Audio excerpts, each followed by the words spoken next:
नमस्कार। तो आज हम लेकर आए हैं आपके सामने चैप्टर एक और पॉलिटिकल साइंस से क्लास 10th से, जिसका नाम है फेडरलिज्म। ठीक है, अगर हम यूं कहें कि जो चैप्टर आपने पहला चैप्टर पढ़ा है पावर शेयरिंग, ये उसका पार्ट 2 है। आपने पढ़ा पावर को शेयर किया जाता है, किस तरीके से किया जाता है, तो वही पावर शेयरिंग अब यहाँ पर पढ़ेंगे। जब गवर्नमेंट अपनी पावर को शेयर कर देती है डिफरेंट ऑर्गन्स में, उसको हम फेडरलिज्म कहते हैं, है ना, डिफरेंट लेवल्स पर। तो फेडरलिज्म क्या है? अगर सिर्फ फेडरलिज्म पूछी जाए, व्हाट इज फेडरलिज्म, तो it is a system in which government share its power among different levels। देखिए, जब भी कोई काम होता है, यहां पर कौन सा काम हो रहा है? पावर शेयर हो रही है ना। तो पावर शेयर हो रही है, तो भाई आप हमेशा जानिए, सोशल का कोई भी चीज पढ़िए, तो अगर काम हुआ है तो क्यों हुआ है, और क्यों हुआ है, कारण क्या है, उससे पहले था क्या। शेयर किया है तो शेयर क्यों करना पड़ा, किस में शेयर किया, तो सबसे बड़ी बात तो क्यों का जवाब यूं है कि भाई भारत एक बहुत ही बड़ा देश है, वर्सेटाइल कंट्री है। भारत में शादियां हो जाती हैं तो फूफा बुरा मान जाते हैं, मामा बुरा मान जाते हैं, मौसा बुरा मान जाते हैं। तो भारत इतना बड़ा देश है, तो यहाँ तो कोई ना कोई मुंह हट के बैठ ही जाएगा कि हमें भेंटें कम मिली। जैसे शादियों में भेंटें मिलती हैं, अगर आप एमपी तरफ जाएं तो भात चढ़ाया जाता है, तो मोस्टली हमारे यहाँ भेंटें मिलती हैं। अरे तो वहाँ नजरें रहती महिलाओं की, फलाने के आदमी को कितो मिल लो, 5 रुपया कम मिले, फूफा रूठ गए, उन्हें 15 मिले, हमको 10 कैसे दिए। इतने पे शादियों में लड़ाइयाँ हो जाती है। रियली इट इज, आप बिलीव नहीं करेंगे, यू वोंट बिलीव दैट। 30 रुपए की जो वो आती है साफी, उस पे लड़ाइयां हो जाती हैं। अच्छा, फलाने की साफी 35 वाली आती है, हमें 30 वाली। बात रेट की नहीं है, बात इज्जत की है। बात किस चीज की? इज्जत की है। तो बस वही पावर को यहां शेयर करो, सेम टू सेम चाहिए। कैसा चाहिए? तो शासन इतने बड़े देश में, जब इतने बड़े देश में शासन चलाना है, तो एक तरह की सरकार नहीं चला पाएगी। तो वो कौन सी एक तरह की सरकार होती है जो पूरे देश में शासन करती है? तो उसको हमारे यहाँ कहते हैं, देखिए, एक सरकार होती है सेंट्रल गवर्नमेंट। कौन सी होती है? हमारे यहाँ कहते हैं सेंट्रल गवर्नमेंट, जो होती है नेशनल। क्या होती है? नेशनल गवर्नमेंट, यानी कि पूरे नेशन के लिए, पूरे। इसका एक और नाम है यूनियन गवर्नमेंट। ठीक है, यूनियन गवर्नमेंट। ठीक है, एक और अब छोटे लेवल, इस नीचे सरकार होती है जो कि होती है स्टेट के लिए, उसको बोलते हैं स्टेट गवर्नमेंट। क्या बोलते हैं? या एक और नाम है इसका प्रोविंशियल गवर्नमेंट। Provincial government. ठीक है, तो सरकार जो है, एक तो होती है सेंट्रल गवर्नमेंट जो पूरे देश में शासन करती है, एक होती है स्टेट गवर्नमेंट जो स्टेट में शासन करती है। ठीक है, तो देखिए, पहले आप समझ लीजिए, तो हमारे यहाँ एक दो तरह के सिस्टम है शासन करने के, समझ लीजिएगा, अच्छे से समझिएगा। एक है फेडरल सिस्टम, जिसमें फूफा बुरा ना माने, हर फूफा का ख्याल रखा जाएगा। फूफा माने स्टेट, कोई भी फूफा मुंह ना फुलाएं, जो कि स्टेट। अरे भाई फूफा, देखिए वीडियो जा रहा है, फूफाओं की कम्युनिटी बुरा मत मानिएगा, ये सिर्फ एक मजाक के तौर पर है, नहीं फूफा बुरा मान जाए। तो फेडरल गवर्नमेंट एक होती है यूनिटरी गवर्नमेंट। यूनिटरी, हाँ, यूनिटरी गवर्नमेंट वो जो पावर को शेयर नहीं करती, फूफा बुरा मान जाए तो मान जाए, हमें नहीं मतलब किसी फूफा से। और एक होती है फेडरल गवर्नमेंट, हर फूफा का बराबर ख्याल रखा जाता है, नीचे तक, गांव तक, ग्रामीण लेवल तक, ठीक है। तो फेडरल गवर्नमेंट वो गवर्नमेंट है जो अपनी पावर को शेयर करती है, पावर को शेयर करती है जिससे लड़ाई झगड़े ना हो, सबको पावर दी जाए। एक यूनिटरी गवर्नमेंट होती है जो पावर को शेयर नहीं करती, कभी कभी वहां पे लड़ाइयाँ भी हो जाती हैं, लेकिन जैसा कि मैंने पिछले वीडियो में बताया था कि हर कॉइन के दो पहलू होते हैं, कभी भी कोई भी चीज़ 100% रॉन्ग नहीं होती, उसी प्रकार कोई भी चीज़ 100% राइट नहीं होती। चाइना में यूनिटरी गवर्नमेंट है, इसीलिए चाइना इतना डेवलप कर गया है। भारत में फेडरल गवर्नमेंट है, शायद कहीं ना कहीं इसका एक कारण ये भी है पीछे रहने का, क्योंकि फेडरल गवर्नमेंट नाम की है, उस तरह से काम हो नहीं पा रहा। तो federal system is a system in which power is shared among different levels of the government. Unity government system is a system in which power is not shared in any level, at any level. Understood? Clear? चलो अब देखो भाई, आपने power sharing में दो nation का पढ़ा था, एक था बेल्जियम। तो भाई क्या था, in Belgium power was shared at state level, किया तो गया था, but this power can be withdrawn, कभी भी वापस ली जा सकती थी by central government.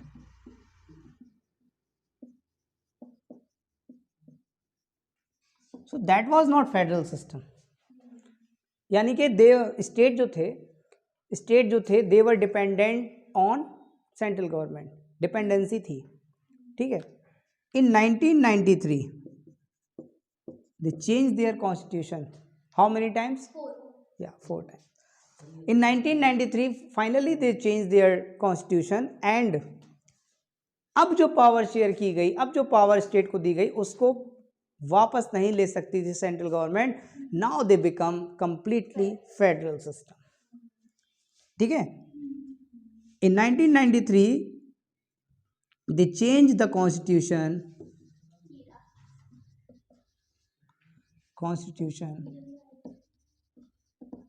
and the power given to the state cannot be withdrawn. Now they were all free. कैसे हो गए? ऑटोनोमस। ऑटोनोमस वो होता है जैसे computer is an autonomous machine. Computer अपने जो भी कैलकुलेशन करती है सेल्फ करती, किसी पर डिपेंडेंट नहीं है। Now they become what? Federal system. अब बात कर लो श्रीलंका की।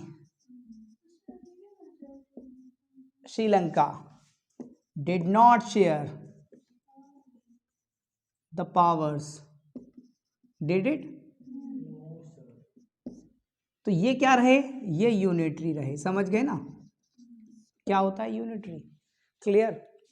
और अच्छे समझना हो तो चाइना चले जाओ, जाने की जरूरत नहीं है। We are global now. Globalization का ऐसा प्रभाव है कि कहीं भी बैठ के कहीं की भी न्यूज़, कहीं की भी जानकारी ली जा सकती है। You just have to go to the mobile. Tip, tip, tip, you will know about China. Tip, tip, tip, you will know about India. Understood? तो इंडिया में फेडरल सिस्टम लिखित, अब बात कर लेते हैं इंडिया में फेडरल सिस्टम कॉन्स्टिट्यूशन में नहीं लिखा है, बट वी आर प्रैक्टिसिंग, है ना? क्लियर हो गया? चलिए, तो क्या समझा आपने बेल्जियम के एग्जाम्पल से? बेल्जियम के एग्जाम्पल से हमने समझा Federation is a system in which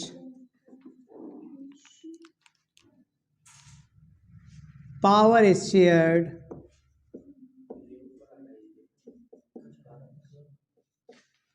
among central authority, देखिए अथॉरिटी सेंट्रल यानी कि देश के लिए, एंड वेरियस कॉन्स्टिट्यूएंट्स, अच्छा ये कॉन्स्टिट्यूएंट्स क्या होते हैं, वो जगह, स्टेट्स, कुछ भी हो सकता है, कॉन्स्टिट्यूएंट्स पॉपुलेशन के आधार पर डिसाइड किए जाते हैं। कैसे स्टेट बने इसकी भी चर्चा चलाएंगे। अभी हमने बताया ना कि आज़ादी से पहले क्या था, मोनार्की था। तो वेरियस कॉन्स्टिट्यूएंट्स, ठीक है, तो एक सेंट्रल अथॉरिटी में एक वेरियस कॉन्स्टिट्यूएंट्स किसके, ऑफ कंट्री, इन दोनों में डिवाइड की जाती है, यानी कि federalism must have 2 or more levels of government। Federalism में क्या होगा, 2 या 2 से ज्यादा लेवल होने ही चाहिए, जो कि अपने यहाँ है, ठीक है ना। 1 for country and second for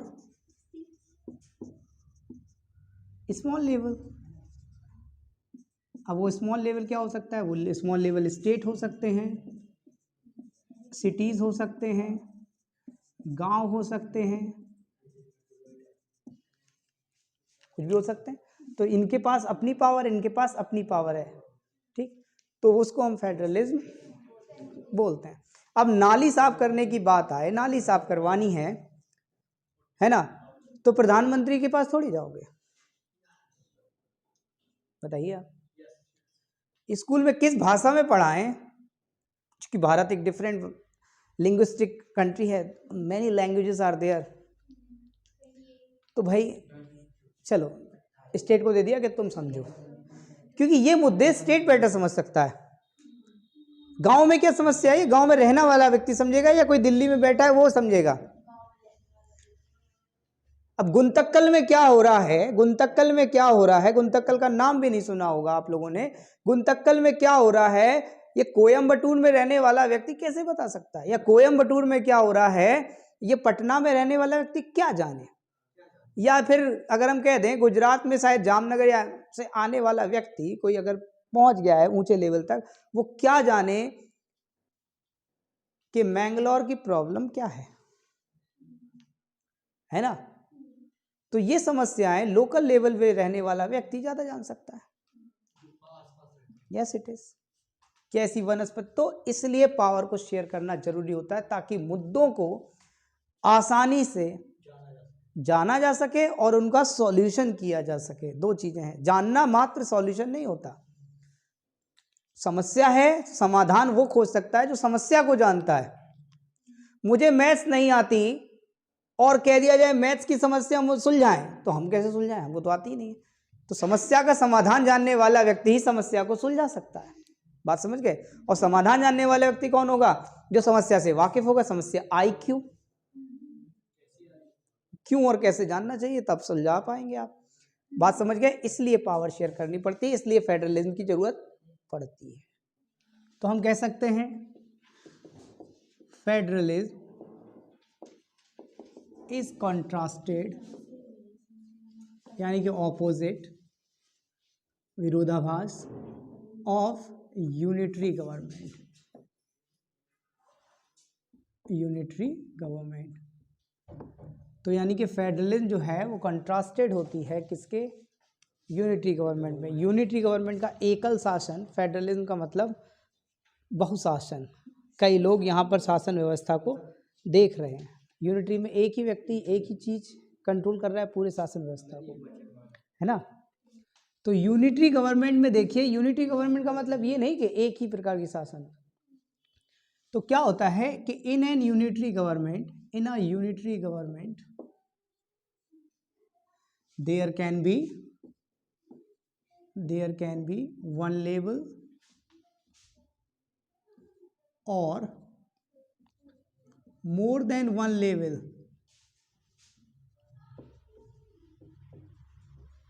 of government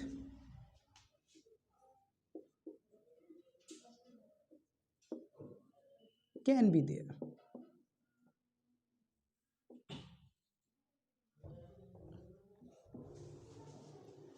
है ना, तो वो क्या हो जाएंगी, द अदर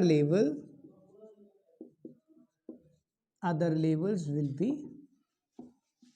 सबऑर्डिनेट, क्या हो जाएंगे, सबऑर्डिनेट टू, ये होगा। देखो बड़ा देश है, बड़ा देश है तो शासन कर, एक व्यक्ति तो एक जगह से बैठ के शासन नहीं कर सकता, तो क्या करेंगे, अपने नुमाइंदे बिठा दिए जाते हैं, वो सबऑर्डिनेट होते हैं, वो रहते किसके कंट्रोल में, सेंट्रल गवर्नमेंट के कंट्रोल में। तो पावर तो दी, लेकिन कंट्रोल किसका, सेंट्रल गवर्नमेंट का। वो फ्री डिसीजन नहीं ले सकते, कोई भी डिसीजन करना होगा उन्हें पूछना होगा। जैसे हर जिले में डीएम होता है, लेकिन उसको परमिशन लेनी पड़ती है, कोई भी बड़ा डिसीजन लेने से पहले हमेशा परमिशन लेनी पड़ती है। तो पावर तो दी है डीएम को कि तुम ये कर सकते हो, लेकिन ये जो भी तुम कर सकते हो, जो भी डिसीजन तुम ले सकते हो, वो हमसे पूछ कर आप लेंगे। आपको क्या करना पड़ेगा, पूछ कर करना पड़ेगा। तो सबऑर्डिनेट तो बनाए हैं, लेकिन फ्री नहीं किया हमने, ऑटोनोमस नहीं किया। हाँ, और क्या होता है, इसका मतलब है the central government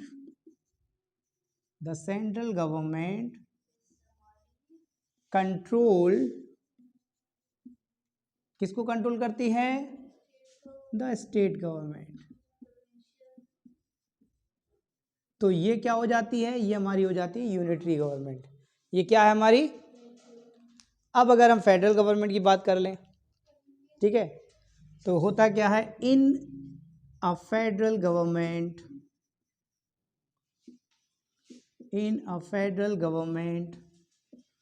okay,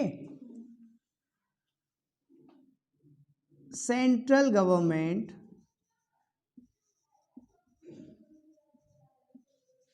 will have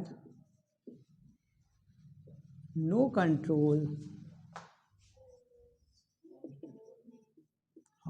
over state government. ये बात होती है फेडरल में। इतनी सी बात समझ में हमें लगता है आ गया होगा। जैसे यूपी की सरकार है, एमपी की सरकार है, राजस्थान की सरकार है, इनको अगर कोई डिसीजन लेना है तो इनके पास इनकी खुद की पुलिस है, वो अपनी पुलिस के थ्रू कोई भी डिसीजन ले सकते हैं, कोई भी काम करवा सकते हैं। इसके लिए उन्हें पूछना नहीं पड़ेगा सेंट्रल गवर्नमेंट से। They are not subordinate to central government, है ना। तो क्या होता है, इन दिस सिस्टम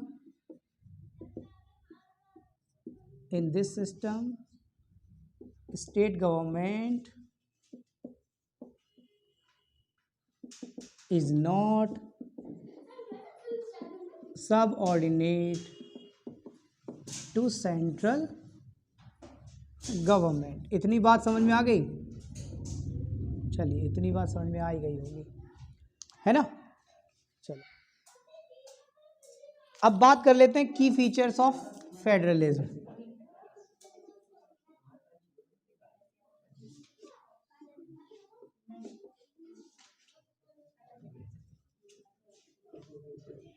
क्या फीचर्स हैं फेडरलिज्म के, उनके बारे में बात कर लेते हैं। सबसे इंपॉर्टेंट जो फेडरलिज्म को फेडरलिज्म बनाता है, पहला क्या है, there are more than one level of government, है ना। सबसे पहला की फीचर तो यही है, ठीक है। दूसरा कि जो दो लेवल हैं या दो से ज़्यादा लेवल हैं, उन सब का ज्यूरिसडिक्शन अलग अलग अपना सेपरेट होगा।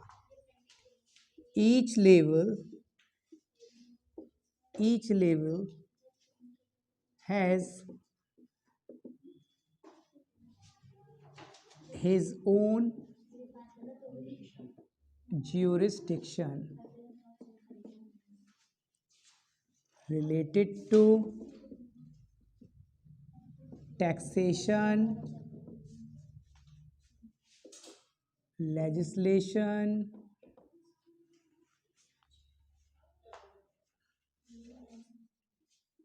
एंड तीसरा क्या है, एडमिनिस्ट्रेशन।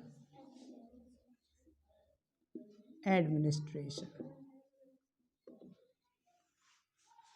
क्या कह रहा है कि each level has his own jurisdiction, सबका अपना अपना एक एरिया होगा, ज्यूरिसडिक्शन होगा जहाँ पे कंट्रोल होगा, टैक्स अलग अलग आएंगे। टैक्स क्या है? टैक्स है सरकार को चलाने की आमदनी। भाई आप एक शासन चला रहे हो तो शासन चलाने के लिए आपके पास पैसा होना चाहिए। वो पैसा कहाँ से आएगा? वो पैसा हम लोग टैक्स के रूप में सरकार को देते हैं। उस टैक्स की सहायता से सरकार सड़कें बनवाती है, बिजली देती है, शिक्षा देती है, मेरी हॉस्पिटल्स की सुविधाएं देती है, और बहुत सारे जो काम होते हैं, जो भी काम है वो सब सरकार कहाँ किस पैसे से करती है? जनता द्वारा दिए गए पैसों से।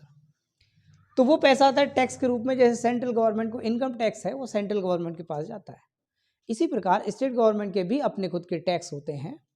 आपने देखा होगा आज जीएसटी चल रहा है, तो किसी भी चीज़ में CGST होता है और SGST होता है।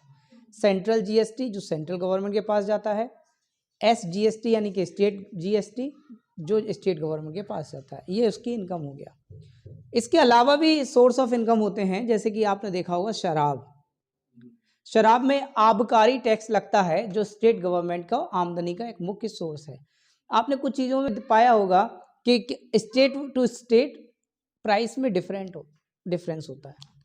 आप पेट्रोल भरवाइए, यूपी में कुछ और रेट होगा, MP में कुछ और रेट होगा, दिल्ली में कुछ और ही रेट होगा, हिमाचल में कुछ और रेट होगा। ये रेट में जो डिफरेंस आया है, ये डिफरेंस आया है उस स्टेट की पर्टिकुलर टैक्स व्यवस्था की वजह से, है ना। शराब और पेट्रोल ये दोनों किसी भी कोने में खुल जाए, हर कोने में बिकते हैं, ठीक है। आदमी इन दोनों चीज़ों को ढूंढते हुए पहुंचता है। बाकी दुकानें हमें कस्टमर के अनुसार वहां खोलनी होती है जहां कस्टमर ज़्यादा होता है। इनको तो दुकान आप खोल दो, कस्टमर खुद आ जाता है। आपको बस दुकान खोलनी है, कस्टमर ढूंढ के आ जाएगा आप कहाँ हो, ठीक है ना। तो इनकी जो टैक्स, इसीलिए इन पर GST नहीं लगाया गया, क्योंकि GST में इनकम कम है।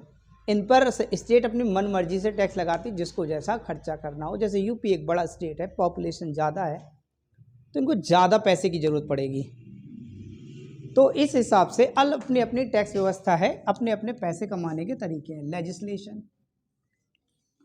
लेजिस्लेशन यानी कि हर स्टेट का अपना कानून बनाने की व्यवस्था है, उसमें सेंट्रल गवर्नमेंट से नहीं पूछना पड़ता। जैसे बिहार में शराब बैन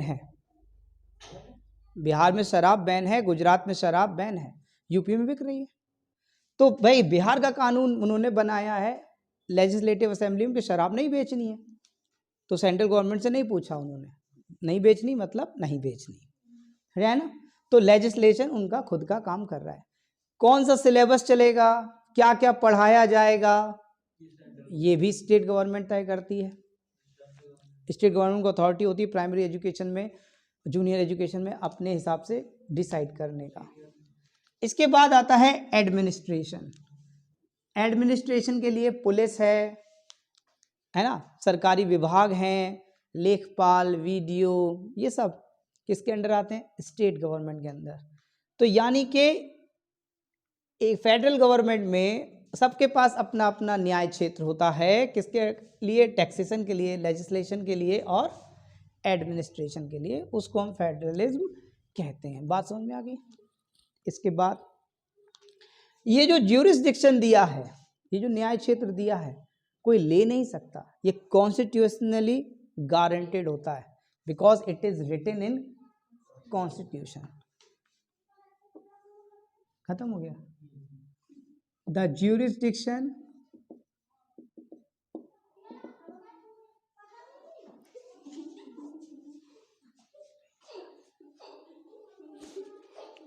पास रहती है। The jurisdiction and tier of government, यानी कि टीयर मतलब levels of government.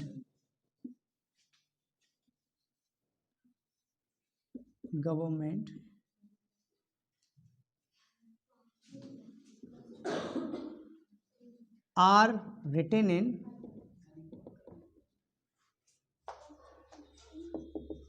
Constitution. Therefore, they are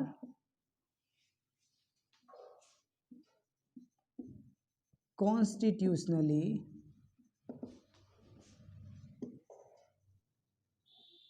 guaranteed, है ना।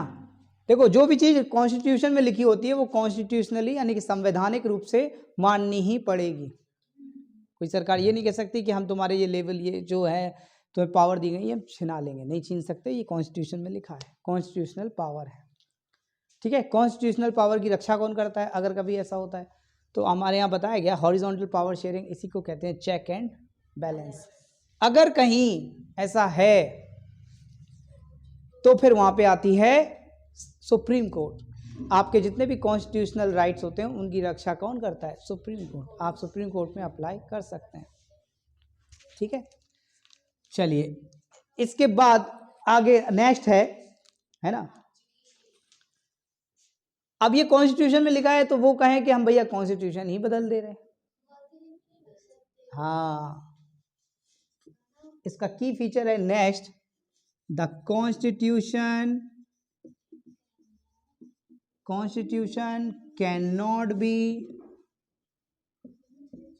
cannot be changed unilaterally। Unilaterally का मतलब है, यूनिलैटरली मीन्स एक अकेला कोई नहीं बदल सकता कि सेंट्रल गवर्नमेंट चाहे नहीं ना, स्टेट गवर्नमेंट की भी मर्जी चलेगी, है ना। क्लियर। अब आप कहो कि भाई आर्टिकल 370 तो हटा दिया कश्मीर से,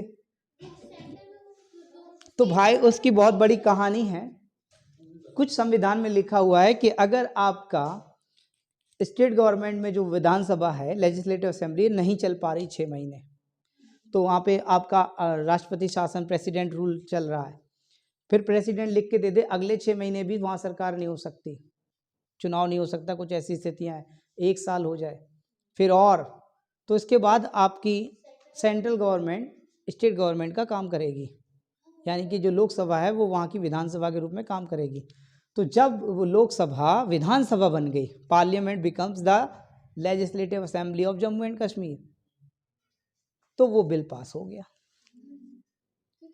कुछ ऐसे हुआ, समझ रहे हो।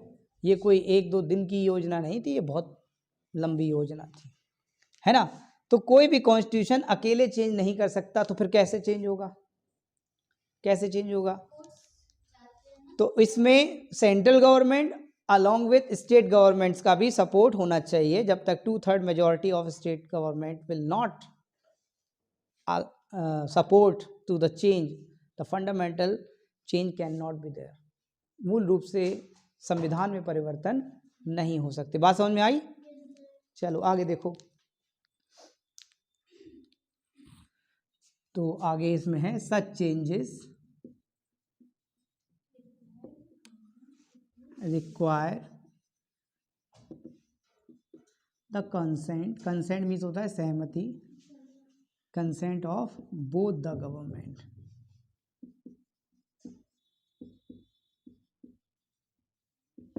क्लियर? ओके। नेक्स्ट क्या करता है? नेक्स्ट क्या है? The courts have power to interpret the constitutional या कॉन्स्टिट्यूशन। कॉन्स्टिट्यूशन में क्या लिखा है? इंटरप्रेट, कंप्यूटर में होता है इंटरप्रेटर, कंपाइलर, इनको बोलते हैं लैंग्वेज ट्रांसलेटर।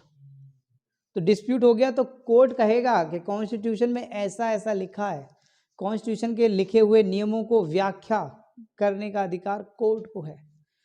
तो कोर्ट वहां पर आएगा, कोर्ट बताएगा जब मैटर कोर्ट में जाए कि कॉन्स्टिट्यूशन में ऐसा लिखा हुआ है इसलिए आप ऐसा नहीं कर सकते। अगर कॉन्स्टिट्यूशन में लिखे हुए किसी भी चीज़ का उल्लंघन हो रहा है, वायलेशन हो रहा है ना, तो यानी कि कोर्ट कौन हो गया? कोर्ट हो गया रेफरी, एम्पायर। क्रिकेट चलती है अपने यहाँ, हाँ, तो फिर अंपायर मान लीजिए। द कोर्ट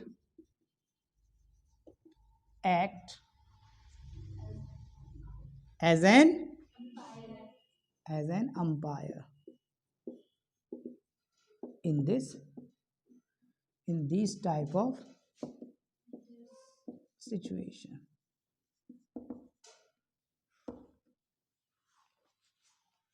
बात समझ में आ गई? देखिए आगे नेक्स्ट है the federal government. The federal government has dual objectives. अरे वो जरूरी नहीं है, हो तो गया था taxation. The federal government has dual objectives. What are there? Dual यानी कि दो उद्देश्य होते हैं मेनली। पहला टू सेफगार्ड किसको? The unity of country. Country एक बनी रहे, फूट ना पड़े। And accommodate diversity of the country. एक तो कंट्री एक बनी रहे, दूसरा जितनी भी विविधता है वो बनी रहे, वो साथ साथ चले, है ना? तो these are the objectives of federal government. Understood? An ideal federal government have two aspect. कौन कौन से? Mutual trust. म्यूचुअल ट्रस्ट का मतलब होता है एक दूसरे पर भरोसा, है ना? ठीक है। And agreement to live together. देखिए वही है बोथ। हाँ, तो चाहे आपके एग्जाम में एस्पेक्ट पूछे जाएं, चाहे डुअल ऑब्जेक्टिव्स पूछे जाएं, सेम ही है। दोनों क्या है? सेम ही है लगभग लगभग। अंडरस्टूड? चलिए अब चलते हैं देखिए भाई, अब देखो types of federation. Types of federation. तो there are two types of federation. One is coming together, federalism, and one is holding together.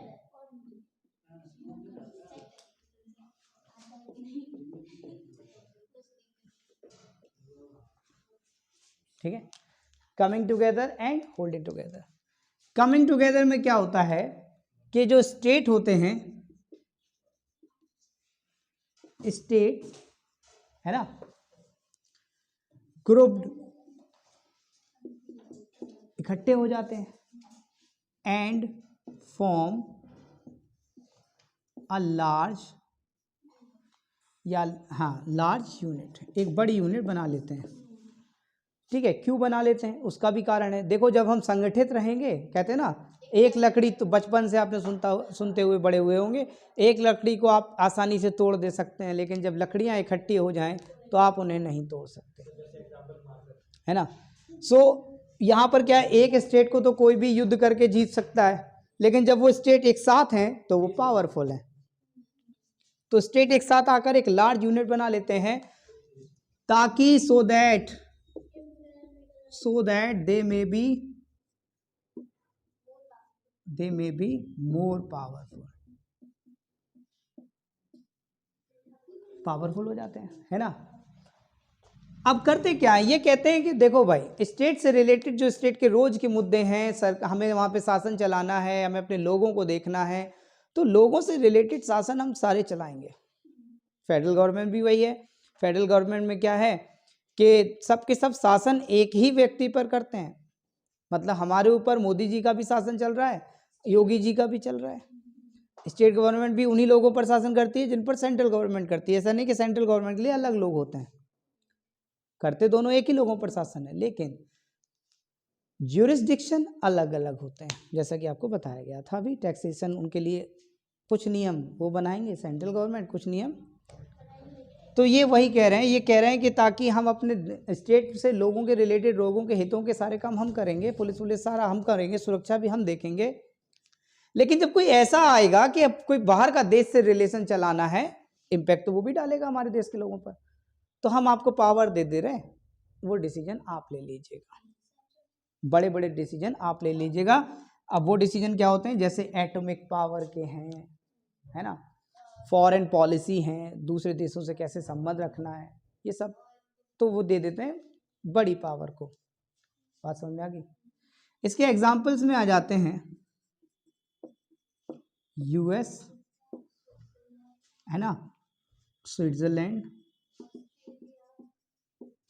पक्की बात, ऑस्ट्रेलिया। अब होल्डिंग टुगेदर में आ जाइए।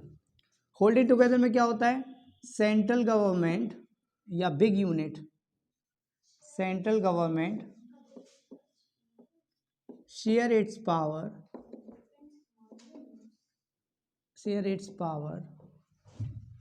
at different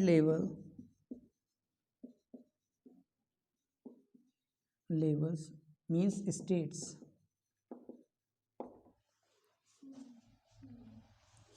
but states are under control in central government.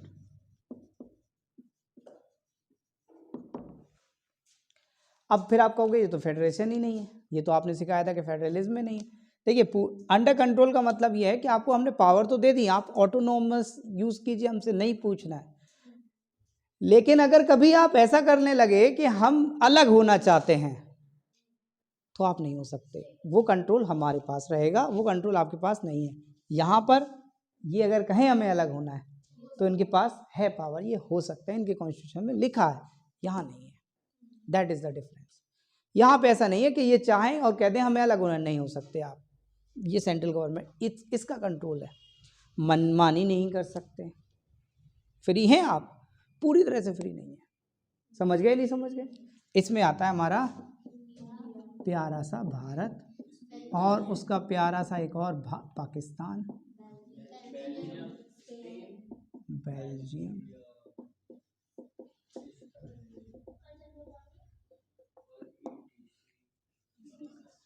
Understood?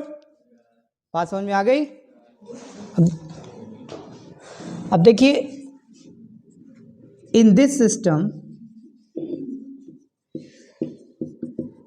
System all states have equal power, किसी पे ज़्यादा नहीं, किसी पे कम नहीं, क्योंकि अपने अपने ऑटोनोमस बॉडी हैं, कोई भी डिसीजन ले सकते हैं, सबको अपना अपना अधिकार है, लीजिए डिसीजन। इसमें कभी कभी ऐसा नहीं होता। In this system all states do not have equal power, not all the time but some time. Like Jammu and Kashmir, J&K had इसलिए लगा रहे हैं क्योंकि आप नहीं है, हैड इट्स ओन कॉन्स्टिट्यूशन,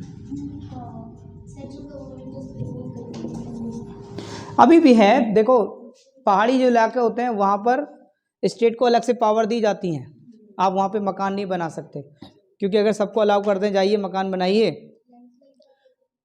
तो वहाँ पे जगह ही नहीं बचेगी, क्योंकि पैसा बहुत है लोगों के पास, सब जाके वहीं रहना चाहते हैं जहाँ अच्छी हवा मिले, बढ़िया ठंडक रहे। तो इसलिए उनके कल्चर को बचाने के लिए, उनके नेचर को बचाने के लिए ऐसे कुछ नियम बनाए जाते हैं। ठीक है, तो ये है हमारा, इतना हो गया है, आगे का अगले वीडियो में देखेंगे।